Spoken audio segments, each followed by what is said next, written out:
E aí, tudo bom? O que você tá achando dos vídeos? Deixa aqui no comentário, me avisa, eu preciso saber do teu feedback para poder melhorar. E hoje a gente vai falar da ferramenta DMic. A etapa que vamos abordar hoje é o D, Define. Combinado? Fica de olho.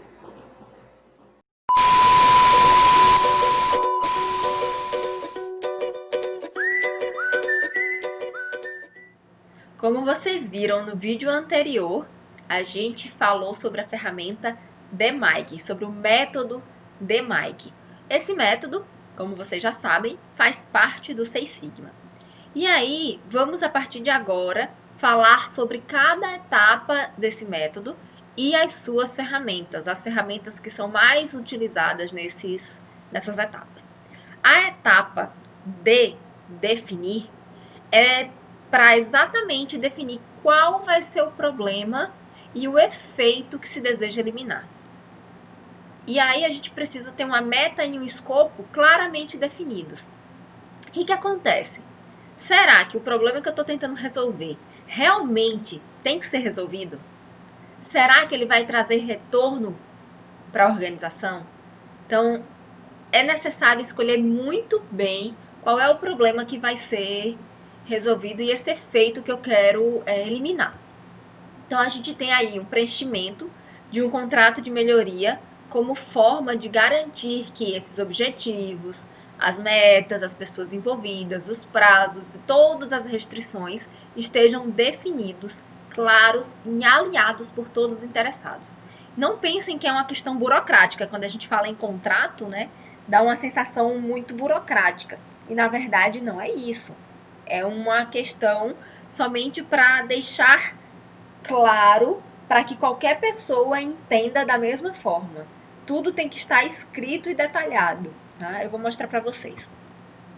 Então, eu tenho que definir qual é o meu problema, eu tenho que pensar que resultado indesejável ou oportunidade. É que eu coloquei um erro de português, né? Oportunidade de detectada. Então, qual é o resultado indesejável ou oportunidade a ser detectada que eu vou abordar no meu projeto? Qual é a meta a ser atingida? Quais são os clientes ou consumidores que são afetados pelo problema? Qual é o processo relacionado a este problema? Qual é o impacto econômico do projeto? Tá? Então, eu tenho que ter todo o detalhamento nesse meu projeto. E aí, algumas ferramentas nessa etapa são o termo de abertura, que é esse contrato. Aí temos a ferramenta CIPOC, que define os aspectos relevantes de um processo. Temos o diagrama direcionador, que vai organizar as atividades e as estratégias do projeto. Uma análise dos stakeholders, então eu vou definir as pessoas interessadas e como que elas serão gerenciadas durante a execução desse projeto. Eu tenho aí o QFD, ou a árvore CTQ, que define os indicadores críticos para a qualidade. Eu tenho a planilha RACI, que vai definir a responsabilidade para cada atividade do projeto. Então, quem é o responsável por cada atividade. E eu tenho também o benchmarking. Eu vou falar de alguma delas, tá? De outras, eu vou deixar um link aqui na descrição para que vocês assistam. Então, vamos lá. O termo de abertura é um contrato de projeto e aí eu tenho que detalhar quem vai ser o meu patrocinador, qual é o departamento que vai investir, qual é o setor que vai colocar esse patrocínio ali, ou qual é a pessoa, o acionista, quem vai patrocinar isso. Esse patrocínio pode ser em relação a tempo, a dinheiro, tá? Eu tenho o líder da equipe, quem vai estar liderando a equipe desse projeto de melhoria. E eu tenho a descrição dos demais integrantes, os nomes, eu quero nomes. Quando eu tenho a etapa de contexto e descrição, eu penso na descrição do meu problema e o contexto que eu estou inserida. O que estamos tentando realizar. E aí a gente coloca os objetivos, o que, onde, quanto, quando. E aí eu tenho a segunda questão, como saberemos que a mudança de fato é uma melhoria? Tá? O que ela traz para mim que me mostra que essa mudança realmente melhorou algo. Então, normalmente eu preciso ter algo que seja comparativo. Para isso, eu posso usar indicadores. Então, qual é o indicador que eu vou estar avaliando para saber se houve melhoria ou não com essa mudança que eu estou realizando? Então, eu tenho os indicadores que eu utilizo e eu tenho o meu desempenho atual com esses indicadores. E aí eu escrevo a minha meta a ser atingida, tá? Na questão 3, eu coloco as atividades iniciais do projeto e as restrições para essas atividades. Por exemplo, eu quero reduzir o tempo de parada de uma máquina. Então, o contrato de projeto vai ser: o patrocinador vai ser fulano, o líder da equipe vai ser o ciclano, os demais integrantes serão colaborador 1, colaborador 2. O contexto e a descrição. Você vai descrever o problema que existe. Então, nossa empresa possui 42 máquinas injetoras que precisam realizar setup para trocar o molde de injeção. Esse é o cenário. Qual é o problema? O tempo de parada da máquina é considerado excessivamente alto. Ok? Questão 1. O que estamos tentando realizar? Qual é o objetivo? O que, quando, onde, quanto? Então, eu quero o quê? Reduzir o tempo de parada da máquina para setup. Onde? Na linha de injeção plástica. Quanto? Em até 50%. Quando? Até janeiro de 2021. Como saberemos que a mudança é uma melhoria? Então, eu tenho aí os indicadores e eu digo que quero usar o tempo em horas por semana da máquina parada para setup. O desempenho atual é de 500 horas semanais em média e eu tenho uma meta de chegar em 250 horas semanais. Então, eu quero reduzir esse tempo em 250 horas semanais médias, tá? Qual é o business case? Então, como que eu vou convencer alguém disso? Lembra que eu falei no vídeo anterior que Six Sigma está muito relacionado à questão financeira da empresa? Eu quero saber quanto que eu vou ganhar ou quanto que eu vou deixar de perder. Então, aí você vai vender o teu projeto. Então, você vai convencer. Com um custo de R$ 140 por hora de máquina parada, a redução no tempo de máquina parada de 500 horas semanais para 250 horas semanais irá reduzir os custos em torno de R$ 35 mil por semana, ou 140 mil mês. Já é um baita convencimento, né? E aí, as atividades iniciais do projeto. Primeiro, preparar um CIPOC do processo de troca de molde. Segundo, coletar dados de tempo de parada estratificados, aguardando aí a liberação, aguardando a equipe de setup, aguardando a ordem de serviço e etc. Tá? E as restrições, digamos que a empresa não tenha condição de ter nenhum investimento, então não será possível nenhum investimento. Nem máquina nova, nem contratação, nada. Não vai ter recurso novo para essa melhoria. Então, você vai ter que melhorar usando aquilo que você tem. Tá?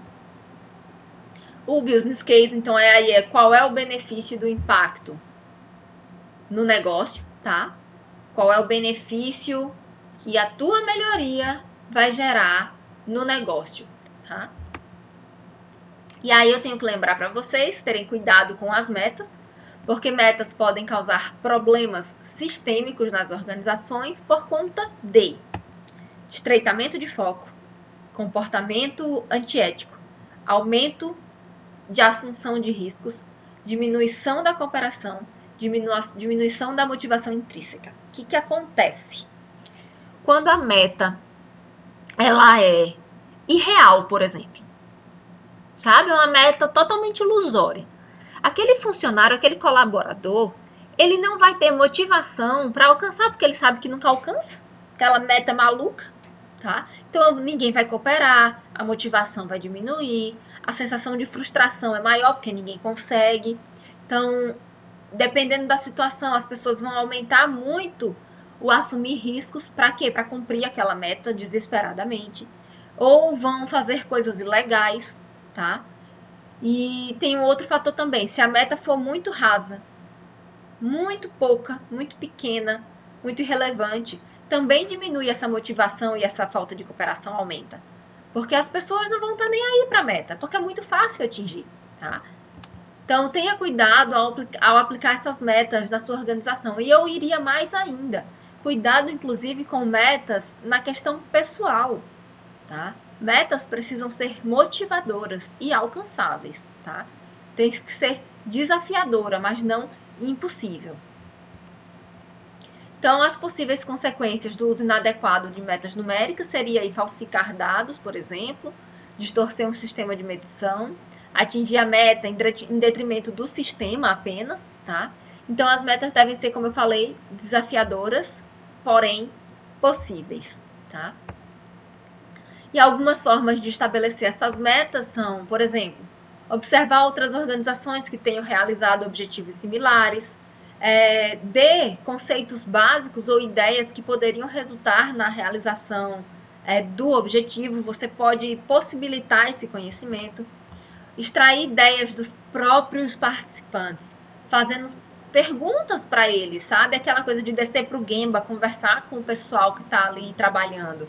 Por exemplo, o que você acha que seria necessário para obter uma redução de 50% no tempo de enviar determinada encomenda? Ou o que você acha que a gente podia fazer no processo de extração do conteúdo tal para melhorar a produção em X%? Como você acha que a gente pode reduzir aquele tempo de setup? Quais são os problemas que você enxerga? Então, é ouvir, sabe? Dar voz para essas pessoas. E aí, temos o CIPOC. O que é a ferramenta CIPOC?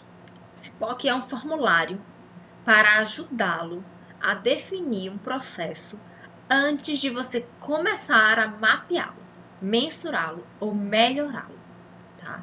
Essa ferramenta é uma das principais ferramentas da fase definir, e aí você vai ter como resultado um fluxo também de atividades, tá? De processos.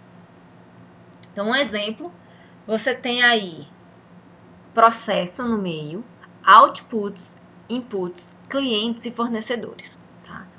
Você pode começar, eu gosto de começar pelos outputs, porque quando eu penso no resultado esperado, para mim fica mais fácil pensar em fornecedores, em inputs e no processo que eu vou usar, tá? Então, aí, suponha que você precisa ter o resultado cópias, tá? Cópias, que a gente chama de Xerox, né? Você precisa de cópias. Então, qual é o processo? O processo é tirando uma cópia. Você vai tirar uma cópia, tá? Quais são os inputs? O que você precisa para tirar essa cópia e ter o resultado? Cópias. Você precisa de uma copiadora, você precisa de papel, de toner, você precisa do documento original e você precisa da eletricidade para ligar a copiadora, tá? Quem são os interessados? Pode ser você, pode ser um arquivo, podem ser outros. Quem são os fornecedores dos inputs? Então, o fabricante da copiadora, o fornecedor de escritório, de material de escritório, vai te fornecer papel e toner de artigos de escritório. Você vai ser proprietário do documento original ou não, pode vir também de um outro setor, você que vai saber aí. E a companhia de eletricidade que vai te disponibilizar a eletricidade. E aí você pensa num passo a passo desse processo. Então, primeiro você coloca o original sobre o vidro, fecha a tampa. Antes disso aqui, você podia ainda colocar, abre a tampa da copiadora, coloca o original sobre o vidro, fecha a tampa, ajusta as opções, aperta copiar, remove as cópias e o original. Isso é um CIPOC. Vocês observem que numa tela única, você consegue entender todo o funcionamento do processo e o que você precisa e quem são os envolvidos. Qual é o teu resultado, tá? Então, CIPOC é super necessário na etapa de definição, tá? Você vai aí definir o que você quer, como você quer, quem são os envolvidos, tá?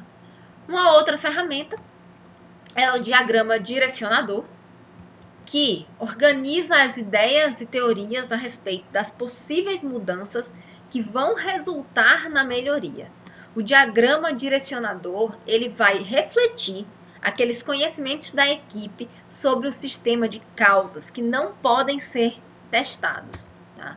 Deve ser utilizado conforme o conhecimento da equipe a respeito do problema e como ele evolui, tá?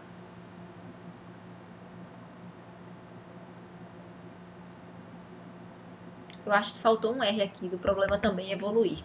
Vocês vão encontrar vários errinhos nos slides, e essa não é a ideia aqui, ficar corrigindo slide, eu desligo o slide e depois eu corrijo, eu não vou regravar vídeo por causa disso. Vai assim e vocês vão entender. A ideia aqui não é perfeição, a ideia é passar o conteúdo, é passar o raciocínio para vocês, tá? Então, quando que eu vou utilizar o diagrama direcionador? Depois de preencher o meu contrato e fazer o CIPOC, eu vou pegar a equipe e vou colocar ela lá para ver qual é o conhecimento atual dela, pegar as teorias, ver quais são as primeiras atividades desse diagrama, tá? Então, o diagrama direcionador você vai fazer basicamente uma hierarquia e vai detalhando nível a nível, tá? Você coloca o seu problema e cada etapa da árvore direcionadora você vai detalhando mais ainda, vai aprofundando ainda mais, tá? Por exemplo, reduzir o custo com o descarte de resíduo. Aí você passa para outro nível. Para isso, o que eu tenho que fazer? Eu tenho que levantar o indicador, eu tenho que ver o meu fornecedor de aterro, eu tenho que ver a função a ação, o processo de reciclar, eu tenho que evitar a produção de resíduos. Tá, tudo bem, mas, por exemplo, como que eu vou evitar a produção de resíduo? Aí você passa para a próxima etapa. Eu tenho que verificar a minha questão do secador. Tudo bem, mas como? Testando um modelo mais simples ou testando um secador de toalha retrátil, tá? Então, isso aqui você vai detalhando nível a nível até chegar na resposta que você precisa. Então, você sabe exatamente o que você precisa resolver para chegar na redução de custo com o descarte de resíduo, tá? A árvores crítico para a qualidade, CTQ, são ferramentas para entender os requisitos do cliente, certo? E aí eu vou decompor os requisitos em elementos de mais fácil mensuração, explicando quais são os indicadores importantes para que esse cliente consiga suprir as expectativas dele e que devem ser trabalhados nos projetos Seis Sigma. Uma árvore típica dessa representa as características definidas pelo cliente ou esses usuários e podem ou não incluir as especificações deles, tá? Então aqui também é um detalhamento. Eu tenho aqui, só que baseado na necessidade do meu cliente. E quando eu falei lá no início que podia ser QFD, também pode ser o QFD, tá? O desdobramento da função qualidade. O QFD você vai o quê? Colocar necessidades do cliente e as possibilidades da empresa de alcançar essa necessidade vai fazer aí um mapeamento, né? Vou em outro vídeo abordar isso mais detalhado. A necessidade do cliente, nesse caso, seria, por exemplo, um bom atendimento ao cliente. Quais seriam os direcionadores? Um atendente educado, em relação também ao tempo de espera.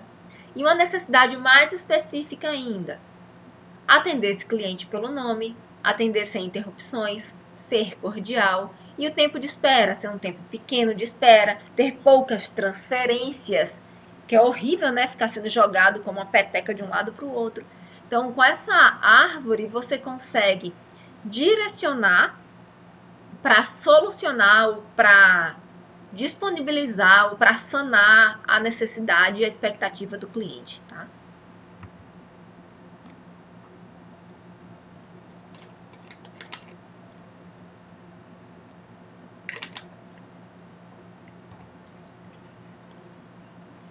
Outro exemplo, eu quero aumentar o nível de satisfação dos clientes. tá?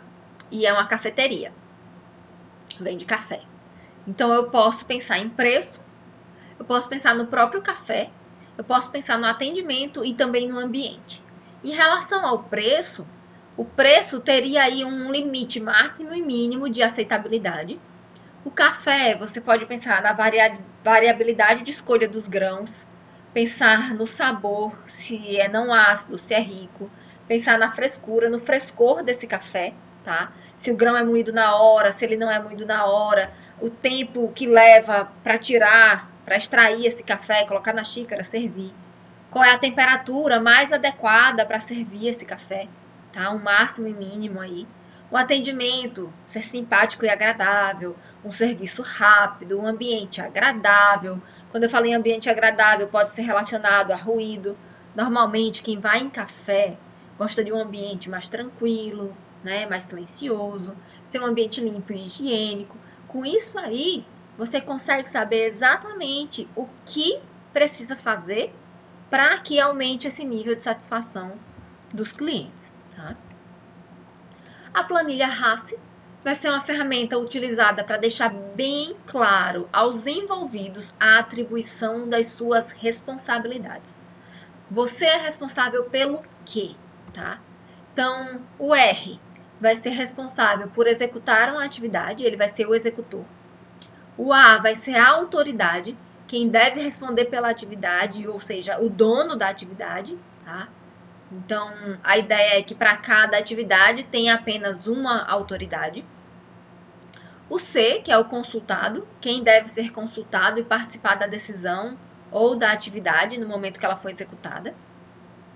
E o informado, quem deve receber a informação de que a atividade foi, de fato, executada. Então, aí, de um processo qualquer, eu tenho 5 atividades, e aí eu tenho o dono do processo, o analista 1, o técnico, o analista de qualidade, e você pode realmente colocar nomes, João, Maria, José, Fernando, Letícia, Laís, você vai colocando o nome dos colaboradores, o nome das pessoas. E aí você simplesmente usa essa legenda RACI, de responsável, autoridade, consultado, informado, e você marca na tabela, tá? Então, a autoridade do processo todo, de todas as atividades, é aqui o dono do processo. O analista 1, ele é consultor da atividade 1, ele é responsável da atividade 2, responsável da atividade 3. O técnico fulano de tal, ele vai ser aí, ó, informado que foi realizado ou não. Eu tenho um analista de qualidade que vai trabalhar como consultor, sendo informado ou sendo responsável. Tá? Então, você, entre aspas, dá nome aos bois. Ou dá responsabilidade às pessoas. Tá? E aí eu tenho uma leitura recomendada para vocês. Sempre Carpinet, Verkema, Sdek e Montgomery. Tá? Vou deixar um link de um vídeo de uma ferramenta Cipoc, que eu gosto bastante. Assistam esse vídeo e qualquer dúvida deixem aqui nos comentários que eu venho responder. Um abraço!